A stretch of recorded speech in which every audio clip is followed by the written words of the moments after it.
Assalamualaikum warahmatullahi wabarakatuh. Bismillah, alhamdulillah, wassalatu wassalamu ala rasulillah, amma ba'd.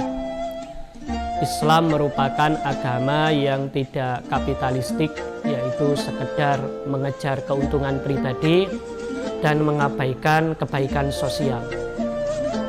Islam berharap bahwa setiap harta itu juga menjadi milik publik, dalam pengertian kekayaan kita tidak sekedar dikagumi oleh orang lain, melainkan juga dirasakan manfaatnya oleh orang lain.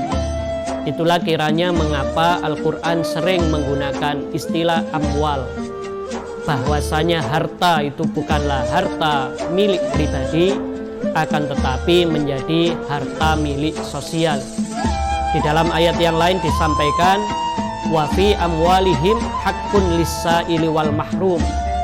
Dalam setiap harta yang kita miliki, di sana terdapat hak bagi orang-orang miskin, baik yang dia menampakkan kemiskinannya, yaitu para pengemis, maupun orang miskin yang tidak menampakkan kemiskinannya. Dari segi kata sodako sendiri, yang artinya kesungguhan atau pembenaran, maka bisa disimpulkan keistimewaan sodako adalah bukti kebenaran keimanan kita.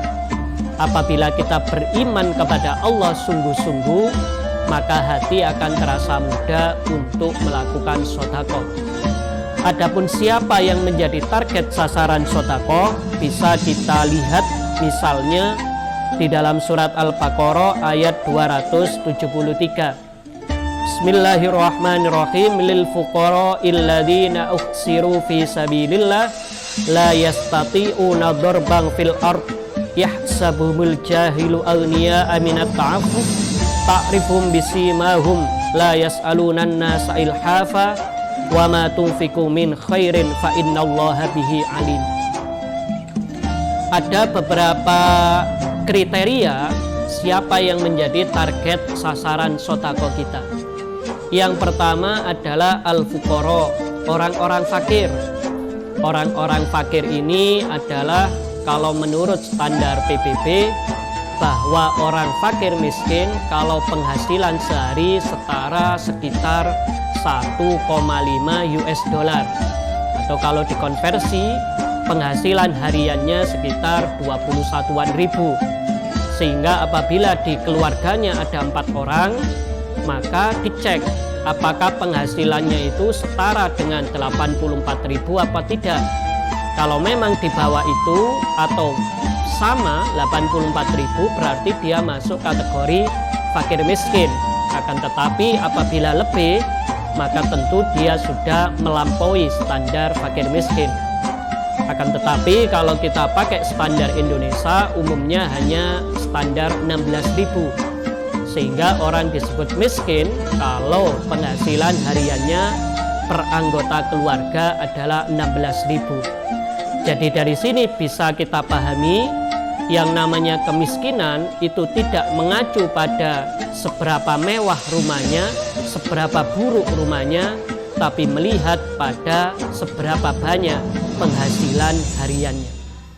Lalu yang kedua, dari sekian orang miskin, kita pilih yang uhsiru fi sabilillah, yang kehidupannya menampilkan nilai-nilai islami. Mungkin dia rajin sholat, mungkin dia berjilbab, mungkin dia itu menampilkan perilaku-perilaku islami. Semakin islami orang miskin, semakin kita prioritaskan untuk diberi sodako. Jadi apabila ada orang miskin kok dia menampilkan simbol-simbol keislaman, yaitu dia rajin sholat atau berpakaian muslimah muslim, perilakunya juga santun islami, maka mereka ini perlu diprioritaskan. Yang ketiga adalah la yastati'una dorban. Lebih istimewa lagi kalau mereka sudah masuk orang-orang yang usia di luar produktif. Mereka ini seperti para lansia yang sudah tidak mampu kerja, atau beliau-beliau ini adalah mengalami semacam tuna daksa, dia pincang dan sebagainya sehingga kesulitan untuk bekerja. Mereka ini yang diprioritaskan untuk mendapatkan sodako. Dan yang tidak kalah pentingnya di penutup ayat bahwa apabila kita melakukan sodako, yang paling penting yang kita utamakan adalah dilihat oleh Allah. Bisa jadi tidak ada media yang meliput, bisa jadi tidak ada yang tahu kalau kita sodako, tapi selama Allah mengetahui kalau kita sodako, itu sudah lebih daripada cukup.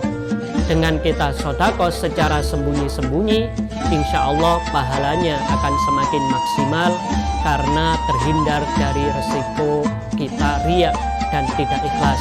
Semoga kita semakin aktif bersodako dengan sasaran yang tepat. Walafu minkum. Wassalamualaikum warahmatullahi wabarakatuh.